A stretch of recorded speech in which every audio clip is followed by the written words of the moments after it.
You think cowboys simply survived on salted beef and cans of beans while driving cattle across the dusty plains, but they had mastered a culinary survival technique that sounds absolutely revolting to the modern ear. Here is the thing about the cattle trail that sounds completely backwards. When you are surrounded by thousands of pounds of prime beef, the most valuable part of the animal wasn't the steak or the ribs, but the part that most people would throw in the dirt.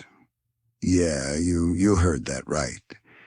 In the middle of the American frontier, cowboys were turning anatomical waste into a high-energy delicacy that saved their stamina during the brutal branding seasons.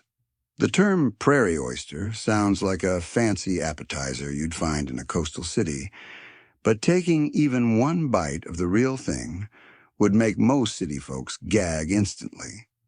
We are talking about bull testicles, sliced, breaded, and fried over an open campfire. The reality of the ranch was that nothing could go to waste, and the oysters were the first thing on the menu during the spring branding. Your body needs massive amounts of protein to handle 18 hours in the saddle, and these organs were packed with more nutrients than the toughest cut of leather-like beef. It was like trying to fuel a steam engine with high-octane racing fuel instead of dirty coal. Cowboys figured this out the hard way during those brutal months on the trail where supplies were thin and the cattle were too valuable to slaughter for meat.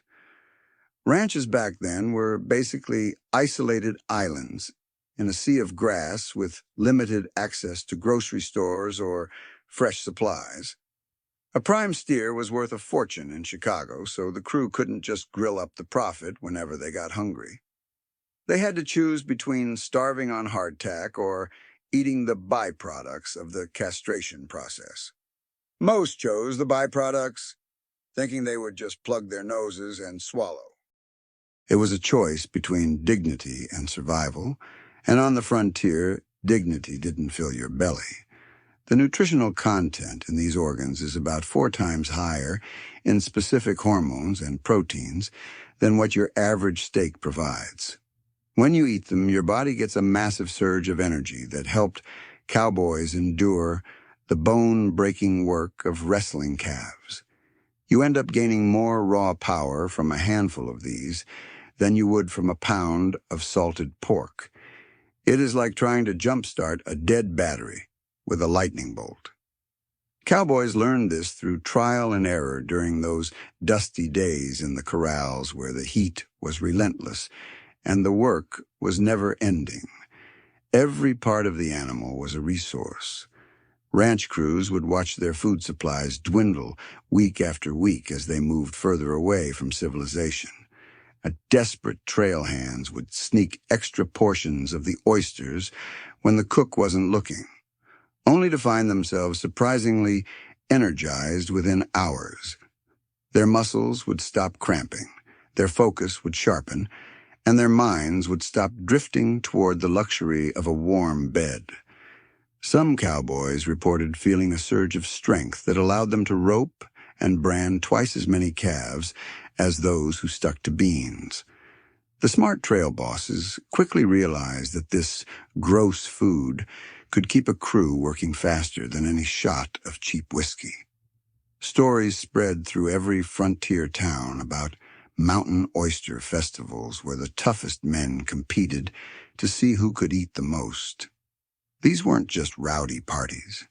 They were celebrations of the fact that they had conquered the environment by eating the unthinkable. Clean, fresh meat became less important than the spare parts that kept the heart of the American economy beating. Seriously, cowboys would guard the bucket of freshly harvested organs like a chest of gold, because that is exactly what they were to a starving man. When the rations ran low, even the most refined ranch hand would turn into a ravenous carnivore. Mutinies on the trail started over food portions more often than they did over low wages or dangerous weather. A cook who knew how to properly prepare the oysters was worth his weight in silver. and a bad one could cause a desertion in a single afternoon. The legendary trail boss, Charles Goodnight, once said his biggest fear wasn't a Comanche raid or a lightning-fast stampede. It was running out of fresh mountain oysters during a 3-week push across the staked plains.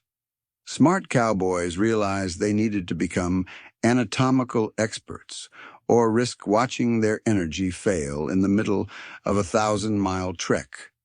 The irony was perfect and deadly. Cowboys spent their lives protecting the herd, but the most vital sustenance came from the very thing they removed to keep the herd manageable. They chased the American dream across a landscape of dust and blood, but the most precious fuel on their journey was completely free and widely considered garbage. Meat meant survival, and survival meant the West could finally be won. But here is where the cowboys got truly creative. They started developing preparation tricks that would make a modern Michelin star chef impressed with their ingenuity and resourcefulness. After learning that raw organs were a one-way ticket to a stomachache, the trail cooks had to get creative fast. Their first instinct was to just toss them into the branding fire, but you couldn't just char them until they looked like blackened rocks. Smart cooks rigged up improvised frying systems using whatever grease they had on hand. Flour and cornmeal became like gold dust, stretched thin across the surface of the meat to create a crust that hid the true nature of the meal. The trick was positioning the cast iron skillet just right, so the heat was consistent instead of burning the outside while leaving the inside raw. Using a dirty skillet or old lard was like trying to eat a piece of gristle that had been marinating in a sweat-soaked saddle blanket for a month. Gross, right? So the trail cooks developed a rigorous cleaning routine, scrubbing their pans with wood ash and sand before any big fry-up. This meant precious time spent on preparation, but it was worth it to avoid the gut rot that could sideline a whole crew. Then there were the seasonings. Cowboys became surprisingly good at foraging for wild onions and peppers to mask the metallic tang of the organs. These makeshift spices could turn a nightmare meal into a feast. But wait, it gets even weirder. When the flour ran out, desperate cowboys turned to the dry rub method. They would coat the sliced meat in crushed hardtack or even dried sourdough crumbs, leaving them to sit in the sun for an hour to set the crust. Come evening, they would flash fry them in beef tallow, creating a crunchy exterior that made the texture manageable. The amount of grease was massive, maybe a gallon per batch, but every drop mattered when you were burning 5,000 calories a day. The real problem with these methods was that the harvest only happened twice a year. Mother Nature and the ranching cycle didn't follow the cowboys' hunger schedules. A crew could go months without a fresh branding, especially during the long winter drives through the northern territories. The oyster method worked better in the spring than the winter, depending on the age of the calves and the temperature of the trail.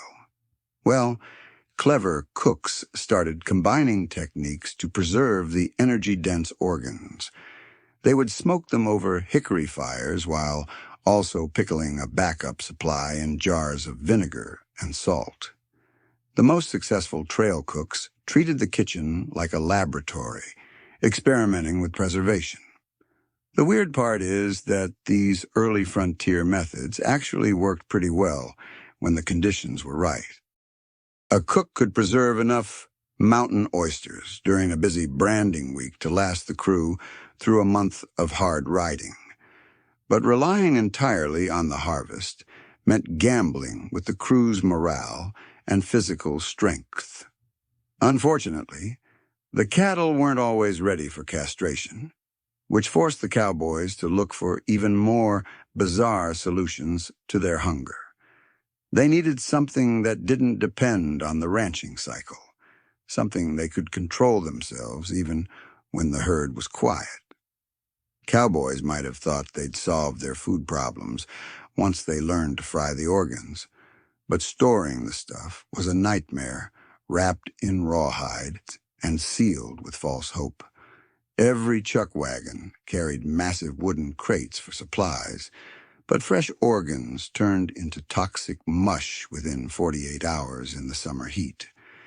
These weren't your modern refrigerated trucks. We are talking about heavy wooden wagons that could reach 100 degrees inside, sealed tight with canvas covers. Here is where things got disgusting fast. Meat sitting in a wagon didn't just stay meat. The bacteria would start a party that would turn your stomach inside out. Bacteria absolutely loved these dark, moist wagon corners and threw celebrations that could make a grown man cry for his mother. Then there was the flavor problem that nobody likes to talk about. These storage crates weren't brand new. They had been used for storing everything from salty pork to kerosene to God knows what else. Your Delicacy would pick up hints of whatever lived in that wood before. One day you are eating something that tastes like spicy chicken. The next it has notes of rancid lard and axle grease. It makes sense, right? Wood absorbs everything like a thirsty, disgusting sponge. Cowboys discovered the hard way that their carefully smoked oysters would turn into a furry green mess within a week. The irony was brutal. You could be surrounded by the highest quality beef in the world while eating something that made you sicker than a dog that had been left in the sun too long. Well, desperate times called for desperate measures. Cowboys weren't exactly known for giving up easily, especially when their lives depended on it. They started experimenting, trying anything that might keep their mountain oysters from turning into a science experiment gone horribly wrong.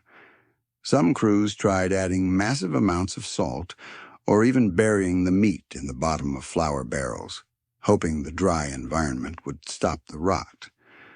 Others rotated their supplies constantly, moving the meat between different containers to keep it from sweating. But these were just temporary fixes for a problem that demanded real solutions. And the weird part is, the answer was literally staring them in the face every time they looked at the campfire. The solution involved smoke, chemistry, and a technique that would accidentally revolutionize how we preserve gourmet meats today. Cowboys were about to become accidental food scientists, and their next discovery would change frontier cooking forever. When your crew is dying of hunger and your meat tastes like a rotten boot, you get creative fast. Some clever cook figured out that a specific type of intense wood smoke could actually save their meat supply. They started deliberately heavy smoking the internal organs until they were as hard as a brick before storing them. Sounds crazy? Well, this jerky trick was pure genius disguised as overcooking. The process was simple, but brilliant in its execution. Trail cooks would light controlled fires inside hollowed-out logs, letting the thick, resin-heavy smoke blacken the meat for 24 hours straight. They would stop just before the meat became charcoal, leaving behind a layer of carbonized surface that acted like a shield. Then they would pack these burnt slabs into their wagons and wait for the miracle to happen. And the weird part is, it actually worked. That blackened layer wasn't just for flavor. It acted like nature's own vacuum seal. The charred surface prevented the growth of the nasty microbes that made meat go bad quickly. Think of it as the world's first carbon-based preservation system, invented by guys who spent more time talking to horses than reading books. Cowboys noticed their burnt meat stayed edible longer, and instead of turning green and slimy after a few days, this preserved meat could last for months without becoming completely disgusting. The heavy smoke didn't just add a campfire flavor, it actually slowed down the oxidation process that ruined regular meat. What makes this even more amazing is that cowboys accidentally stumbled onto a process we still see in high-end delicatessens today. Modern jerky makers and barbecue pitmasters use specific smoke densities for the exact same chemical reasons. That bark on a brisket changes the chemistry of the meat, filtering out impurities and adding protective layers. Cowboys weren't trying to win a cooking competition. They just wanted food that wouldn't kill them on the trail to Abilene. The heavy smoke method spread quickly among trail crews because it actually saved lives. Word travels fast when you find something that keeps your crew from starving or eating spoiled organs that could lead to a slow, painful death. Trail bosses started ordering their cooks to smoke every single organ, harvested before a long drive. But even this clever trick had its limitations. Heavy smoked meat still couldn't perform miracles if it got wet during a river crossing, and the process used up precious wood and time. Cowboys needed backup plans for when the smoke wasn't enough to keep the rot away. Then there is something even more surprising that cowboys discovered about keeping their food safe. They found that adding certain strong liquids to their cooking pots created almost magical results that seemed impossible to believe. While cooks were busy smoking their meat and cursing at the flies, some clever hands discovered something fascinating. Tossing a bit of strong, cheap alcohol into the frying pan wasn't just for show or superstition. It was accidental genius. That fiery rotgut whiskey wasn't there for the taste. It was there for survival. Here is what happened. Cowboys noticed that meat cooked with a splash of whiskey stayed cleaner in their bellies. The food didn't turn into a lead weight in their gut after a long day in the sun. It makes sense, right? Well, cowboys didn't know they were dealing with a powerful antibacterial agent. Alcohol kills germs. Not some of them, but most of them. Modern science proves this works because ethanol disrupts bacterial cell membranes, basically dissolving the little bugs before they can multiply in your digestive tract. Cowboys stumbled onto this centuries before anyone understood what a microbe even was. They just knew their stomachs felt better when the cook used a little fire water in the recipe. But here's the weird part. Some crews swore that whiskey-treated meat lasted longer in the wagon, too. It was like a chemical preservative that kept the flies at bay and the mold from growing.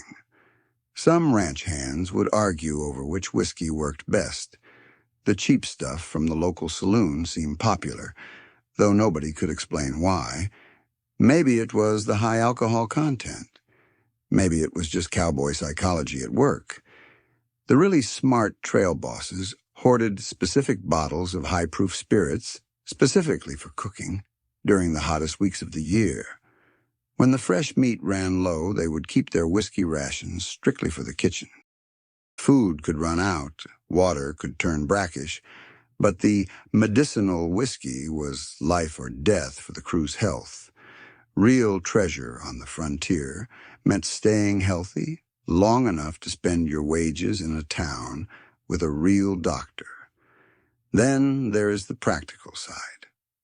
Whiskey was easy to carry and didn't rot like other additives. Unlike the vinegar that could spill and ruin a whole crate of flour, whiskey stayed whiskey. Cowboys could pour a bit into the pan, rinse the meat off, and toss it into the fire. Recycling survival at its finest. Modern hospitals still use alcohol for the same sanitizing properties. Those desperate cowboys accidentally discovered something that high-tech industries use every single day. Not bad for guys who thought a bath was a once-a-year luxury in a muddy river. Of course, the whiskey trick wasn't perfect. It couldn't fix meat that was already completely rotten or save a man who had already swallowed a mouthful of spoiled fat. It worked best as a preventative measure, not a cure for a terminal case of food poisoning. Smart cowboys learned to use the alcohol immediately, not wait until the stomach cramps started brewing. The whiskey trick spread through the cattle fleets faster than gossip about a gold strike in the Black Hills of South Dakota. Trail bosses who ignored this method often found themselves dealing with sick crews and deserting cowboys demanding better food and cleaner pans. But even whiskey had its limits when the trail lasted for months and the heat became truly unbearable. That is when cowboys needed something more dramatic than spirits and smoke. While whiskey and char helped keep things fresh, cowboys still faced their biggest nightmare, being surrounded by 1,000 miles of nothingness with a failing food supply. That is when the craftiest men turn to what sounds like pure magic. The process of souring the meat wasn't new, but cowboys had to get creative with what they had on the wagon. They would soak the sliced organs in a mixture of wild citrus juices or fermented mash, then hang them to dry in the wind. The heat would cause a specific kind of fermentation that lowered the pH level of the meat. Cowboys could then carefully store the cured slices in cloth bags. Gross? Maybe. Effective? Absolutely. But why stop at soaking when you could go full chemical? Some crews discovered that burying their meat in barrels of cornmeal created a natural dry aging chamber. The steady temperature inside the barrel and the absorbent nature of the cornmeal worked together like a slow-motion preservation system. Moisture would gradually seep out of the meat into the grain, leaving behind a concentrated, energy-dense snack, while the salt and acids kept the bacteria from moving in. This method took patience, but it worked even when wood was scarce for smoking. Then there is the sod trick that sounds almost too weird to believe. Cowboys noticed that certain types of dry, alkaline soil could actually help preserve meat naturally when buried deep beneath the surface.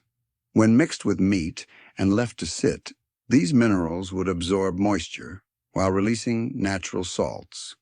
The process wasn't perfect, and you had to be careful not to eat the dirt, but it reduced the spoilage enough to make the food edible in extreme emergencies. Nature basically provided a living preservative. Let's not forget about those massive cast iron pots sitting on the back of the wagon, doing nothing between meals. Experienced cooks figured out they could use these heavy vessels as thermal batteries for faster curing. They would run salt rubs through the meat, then heat the pot until it was scalding. The meat's mass held the heat longer, too, making the whole curing process more efficient and thorough. Who knew a cooking pot could save lives through high-pressure preservation? And the weird part is, what happened when crews reached higher altitudes in the mountains? Cowboys developed emergency cold curing techniques that were surprisingly sophisticated for the time. They would collect ice from high-altitude shadows and pack it into insulated crates lined with sawdust and wool. Fresh snow was even better, almost pure refrigeration, just waiting to be used to keep their oysters fresh for a few extra days. Some crews built special snow-packing frames specifically for this purpose. These advanced methods separated the amateur trail hands from the true survival experts of the Great Plains. While city dwellers worried about finding a clean restaurant, seasoned cowboys were mastering chemistry and physics without even knowing the names of the laws they were using. They turned their chuckwagons into floating laboratories where every experiment could mean the difference between a successful drive and a shallow grave by the side of the trail. The most innovative men weren't just good at riding, they were brilliant at staying alive. The most successful crews were the ones who treated their food supply like a military operation.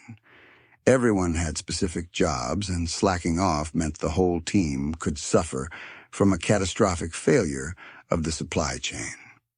The weirdest concoction had to be what some cowboys called trail coffee. This bizarre drink mixed weak beans, questionable water, and a splash of the oyster grease for extra calories. It probably tasted like a wet saddle, but it provided the fat and caffeine needed to stay awake on the night watch. Anything to make the brutal reality of the trail more bearable. In the end, the prairie oyster wasn't just a gross-out story to tell at the saloon. It was a testament to the ingenuity of the American pioneer. They took the parts that the world rejected and turned them into the fuel that built an empire. While the rest of the world looked at them with disgust, the cowboys looked at the horizon with a full belly and the strength to keep riding. They proved that with enough smoke, salt, and stubbornness, a man could survive anything the wilderness threw at him. Not bad for a group of guys who thought a bull's waist was a gourmet meal the wilderness threw at him. Not bad for a group of guys who thought a bull's waist was a gourmet meal